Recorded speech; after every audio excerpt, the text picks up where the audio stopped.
नमस्ते, म जितनारायण चौधरी। आज फेरि यहाँ माइजू माझ मैले त्यो सहयोग लिएर आएको छु।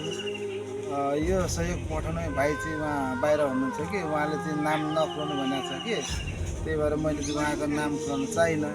उहाँ भाइले चाहिँ उहाँ माइजूको अवस्था यस्तो गम्भीर भएर चाहिँ उहाँले सहयोग पठाउनु भएको छ।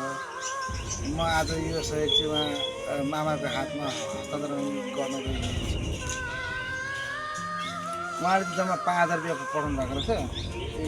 1,000, 2,000, 3,000, 4,000, 5,000। ल यो पैसा चाहिँ उहाँ मामासँग चाहिँ यो पैसा चाहिँ उहाँ माइजूलाई म हातमा दिएको छु।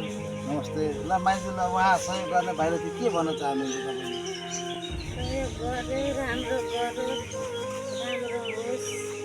उहाँको घरमा सधैँ फलिफाप होस् होइन, सजिलो, कहिले दुःख कष्ट नहोस् होइन, भगवान्सँग यही प्रार्थना छैन होइन माइजू?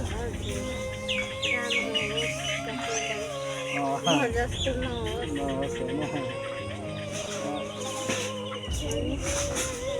ल अब माइजू धेरै बोल्न सक्नुहुन्न कि सक्नुहुन्न बोल्न, अलिक समस्या भयो। ल ठिकै छ, अरू पनि कोही साथीभाइहरू पनि यसै गरी सहयोग गर्न चाहनुहुन्छ भने मैले हजुरहरूको सहयोग चाहिँ यसै गरी म प्रष्ट यहाँ अर्को अपडेटमा म देखाउनेछु। र अरू पनि साथीहरूले चाहिँ जो भिडियोहरू हेर्नुहुन्छ उहाँहरूले चाहिँ यो भिडियोलाई चाहिँ लाइक, सेयर, कमेन्ट, फलो गरेर अझ सहयोग पुर्याइदिनु होला कि अरू पनि सहयोगी दाताहरू समक्ष यो भिडियो जान सकोस्।